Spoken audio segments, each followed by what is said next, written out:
지난주일 설교 말씀 기억하시나요? 아들 압살롬에게 쫓겨서 맨발로 도망쳐야 했던 다윗의 이야기였죠. 네, 맞아요. 한 나라의 왕이 모든 걸 잃고 정말 가장 비참한 모습으로 그 밤길을 헤매는 장면인데요. 그렇죠. 그 긴박하고 처절한 상황을 쭉 따라가다 보면 자연스럽게 이런 질문에 딱 부딪히게 되더라고요. 우리 인생의 길이 이렇게 막막하게 느껴질 때 우리는 과연 무엇을 붙잡아야 할까? 아주 중요한 질문이죠. 그 설교가 바로 그 지점을 파고들었습니다. 네, 그러니까 다윗의 도망이라는 한 인간이 겪을 수 있는 거의 최악의 상황을 현미경처럼 들여다보면서요. 우리 삶에 아주 중요한 두 가지 축을 선명하게 보여줬거든요. 두 가지 축이요. 네. 첫 번째는 사라질 것과 영원한 것 사이에서 무엇을 선택할 것인가? 이 문제고요. 그리고 두 번째는 우리 곁을 스쳐가는 그 수많은 사람들 속에서 어떻게 하나님의 뜻을 발견할 것인가, 이 지혜에 관한 이야기였습니다. 자, 그럼 그 첫 번째 축부터 한번 풀어보죠.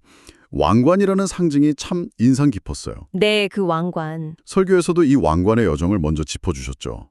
이스라엘의 초대 왕이었던 사울이 비참하게 죽었을 때 이름도 모르는 한 병사가 그 왕관을 가져와서 다윗에게 바치잖아요. 네, 아말렉 병사였죠. 그렇게 한 시대의 권력이 다음 시대로 넘어갔는데 이제는 그 왕관을 썼던 다윗마저도 모든 걸 내려놓고 쫓기는 신세가 된 겁니다. 그렇습니다. 그리고 그 왕관을 뺏으려고 아버지를 배신했던 아들 압살롬도 결국 그 왕관 때문에 머리카락이 나무에 걸려서 맞아요. 비극적인 최후를 맞이하죠. 설교는 이게 바로 인간의 가련한 실상이라고 지적했어요. 가련한 실상? 네. 영원할 것 같지만 사실은 그냥 잠시 맞닿다가 다음 사람에게 넘겨줘야 할 그런 뜬구름 같은 것. 네. 그 부질없는 걸 얻고 지키려고 평생을 그렇게 아등바등하며 살아간다는 거죠. 이사야서 말씀처럼 모든 육체는 풀과 같다는 구절이 딱 겹쳐 보이는 대목입니다. 바로 여기가 정말 흥미로운 지점인데요.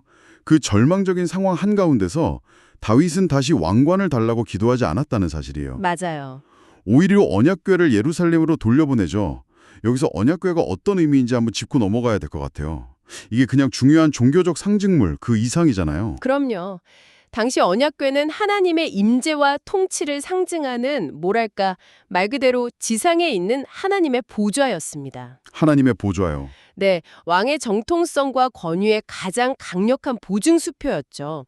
비유하자면 쿠데타가 일어났을 때 대통령이 국세를 챙겨서 도망가는 것과 비슷하다고 할까요? 그걸 가지고 있어야 내가 진짜 왕이라고 주장할 수 있는 거니까요. 그렇죠.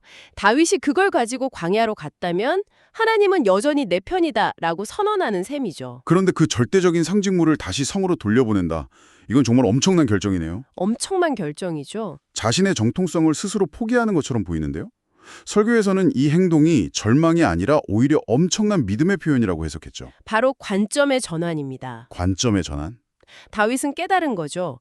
언약궤라는 그 상징이 중요한 게 아니라 그 언약궤의 주인이신 하나님 자체가 중요하다는 것을요. 그래서 그는 하나님께 은혜를 입으면 다시 돌아와 언약궤와 그분이 계신 곳을 보게 될 것이고 만약 그분이 나를 기뻐하지 않으시면 그분의 뜻대로 하십시오라고 고백합니다. 이건 거의 내 인생의 운전대를 하나님께 온전히 넘겨드리는 거네요. 바로 그겁니다. 왕관을 잃었을지는 몰라도 왕이신 하나님은 잃지 않겠다는 결단이죠. 그러니까 하나님의 물건에 집착하는 신앙에서 하나님 자신을 신뢰하는 신앙으로 넘어가는 그 순간이군요. 네, 내가 원하는 걸 얻기 위해 하나님을 이용하는 게 아니고요. 그분의 뜻이라면 맨발로 쫓겨나는 고난의 길도 가겠다는 일종의 항복 선언이고요. 바로 그거죠. 그게 설교에서 말한 진정한 신앙의 모습입니다. 그래서 설교는 우리에게 영원한 것이 딱 세 가지 있다고 강조했어요. 세 가지요? 영원하신 하나님, 그리고 결코 없어지지 않는 그분의 말씀, 마지막으로 그 뜻에 행하는 삶. 우리가 쫓는 왕관들, 예를 들면 돈, 명예, 건강, 젊음 같은 것들은 전부 유한합니다. 언젠가는 내려놓아야 하죠. 네, 설교는 우리에게 묻는 겁니다. 당신은 지금 사라질 왕관을 붙들고 있습니까? 아니면 영원한 왕을 붙들고 있습니까? 네, 그 질문이 아주 묵직하게 다가오네요. 자, 그럼 이렇게 영원한 것을 붙들기로 결심했다면 그 믿음이 우리 일상에선 어떻게 나타날까요? 그렇죠. 결국 관계 속에서 드러나니까요. 네, 믿음은 진공 속에서 이루어지는 게 아니라 결국 사람들 사이의 관계 속에서 증명되는 거니까요. 이게 바로 설교의 두 번째 핵심이었죠. 사람들 속에서 길을 찾는 지혜. 네, 맞습니다. 하나님은 사람을 통해 일하신다는 관점이죠. 설교는 다윗의 도망길에 나타난 세 부류의 사람들을 통해서 이걸 아주 생생하게 보여줬어요. 세 부류의 사람들. 첫 번째 인물은 가들 사람 이때입니다. 이 상황을 한번 상상해 보세요. 다윗이 이제 예루살렘 성의 마지막 경계선을 넘고 있어요. 이 선을 넘어가면 그는 더 이상 왕이 아니라 광야의 도망자가 되는 겁니다. 그 찰나의 순간에. 바로 그 순간에 이때가 나타납니다. 그런데 이때는 이스라엘 사람도 아니고 다윗의 오랜 신하도 아니었잖아요. 그게 핵심입니다.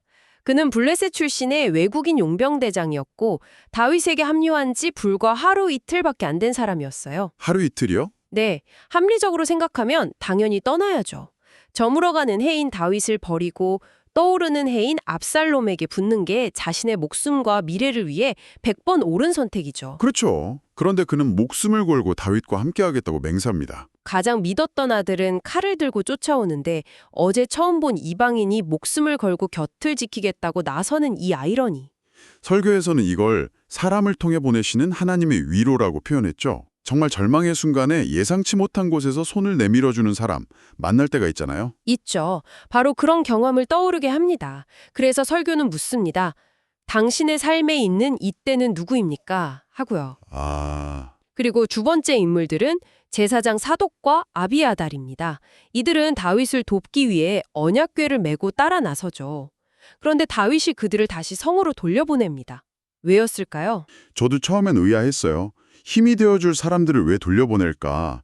하지만 다윗은 알았던 거죠. 모두가 자신처럼 광야로 나서는 방식으로만 도울 수 있는 건 아니라는 걸요. 네, 맞아요. 그들은 예루살렘 성 안에 남아서 정보를 전달하는 훨씬 더 중요한 역할을 할 수 있었으니까요. 바로 그 지점입니다. 설교는 이것을 역할의 다름을 인정하는 지혜라고 설명했습니다. 역할의 다름을 인정하는 지혜. 네. 진정한 공동체는 모두가 똑같은 옷을 입고 똑같은 행동을 하는 곳이 아니라는 거죠. 각자의 자리에서 각자에게 주어진 가장 적합한 방식으로 서로를 돕고 협력하는 것. 그게 훨씬 더 성숙하고 지혜로운 모습이라는 겁니다. 내 방식의 헌신만을 강요하지 않고 다른 사람의 고유한 역할을 존중해주는 태도. 그렇죠. 이때를 통해 오는 예상치 못한 위로, 그리고 사독을 통해 배우는 다양한 협력의 지혜. 그런데 이 이야기에는 가장 아픈 부분이 남아 있습니다. 바로 아이도벨의 배신이죠. 네, 아이도벨. 다윗의 가장 가까운 친구이자 최고의 책사였죠. 성경은 그의 조언이 마치 하나님께 물어보고 받은 말씀과 같았다고 표현할 정도였으니까요. 그런 인물이 압살롬에게 돌아섰다는 건 다윗에게는 전략적으로도 치명타였겠지만 감정적으로는 정말 심장이 도련해지는 듯한 고통이었을 겁니다. 그럼요. 인생에서 가장 아픈 건 믿었던 사람에게 받는 상처니까요. 그래서 우리는 보통 이 대목에서 아이도벨은 정말 나쁜 사람이다 라고 분노하고 그냥 넘어가기 쉬운데, 설교는 우리가 놓치고 있던 이 사건의 이면에 숨겨진 엄청난 사실 하나를 짚어줬습니다. 네, 아이도벨이 바로 밧세바의 할아버지였다는 사실 말이죠. 그렇습니다. 이 사실을 아는 순간 모든 퍼즐이 다시 맞춰지기 시작해요. 몇 년 전 다윗은 자신의 충성스러운 부하 우리아를 죽이고 그의 아내 밧세바를 빼앗는 끔찍한 죄를 저질렀습니다. 아이도벨의 입장에서 보면 다윗은 자기 손녀를 겁탈하고 손녀 사위를 죽인 원수인 셈입니다. 원수네요. 네, 그의 배신은 단순한 정치적 야망이 아니라 가슴 깊이 묻어두었던 원한과 상처에서 비롯된 행동이었을 가능성이 매우 높은 거죠. 그저 일방적인 배신이라고만 생각했는데 그 이면에는 이런 깊은 사연이 있었군요. 네. 그렇다고 아이도벨의 행동이 정당화될 수는 없겠지만 이 사건을 완전히 다른 시각으로 보게 만드네요. 그렇죠. 설교는 이 배신을 통해 다윗이 자신의 과거를 돌아보게 만드는 하나님의 신호였을 수도 있다고 해석했습니다. 나 자신을 돌아보게 만드는 신호? 네, 이게 설교의 가장 중요한 총찰이었습니다. 우리를 아프게 하는 사람, 우리를 배신하는 그 관계가 때로는 나 자신을 비추는 거울이 될 수 있다는 겁니다. 거울이요? 우리는 보통 상처를 받으면 나는 피해자, 너는 가해자라는 이분법에 갇히기 쉽습니다. 하지만 한 걸음 물러서서 그 관계의 역사를 돌아보라고 설교는 권면해요. 혹시 나의 과거의 말이나 행동이 그 사람에게 씻을 수 없는 상처를 주지는 않았는지. 그래서 지금의 갈등을 초래한 씨앗을 어쩌면 내가 심은 것은 아닌지 돌아보라는 거군요. 바로 그겁니다. 결국 우리 주변의 사람들은 참 다양한 모습으로 우리에게 다가오는군요. 이때처럼 예상치 못한 위로를 주기도 하고 사독처럼 각자의 자리에서 동역자가 되어주기도 하지만 네. 때로는 아이도벨처럼 나 자신을 성찰하게 만드는 고통스러운 거울이 되기도 한다는 말씀이네요. 맞습니다. 그래서 설교는 우리에게 두 가지 질문을 던지며 마무리했습니다. 우리는 지금 무엇을 붙들고 있는가? 사라질 왕관인가? 영원한 하나님인가? 깨어진 관계들을 돌아보고 혹시 오해 속에 있는 관계는 없는지 살펴서 먼저 평화를 만들어가자는 그 마지막 권면이 마음에 깊이 남았습니다. 네. 그 설교 말씀을 곱씹어 보니까 이런 생각이 들더라고요. 우리는 살면서 내 삶의 아이도벨이 누구인지, 나에게 상처 준 사람이 누구인지 찾는 데 많은 시간을 쓰잖아요. 그렇죠. 늘 그렇게 생각하죠. 그런데 혹시 관점을 한번 바꿔서요. 다른 누군가의 삶에서 어쩌면 나 자신이 그의 아이도벨은 아니었을까요? 그 질문을 스스로에게 던져보는 시간이 필요할 것 같습니다.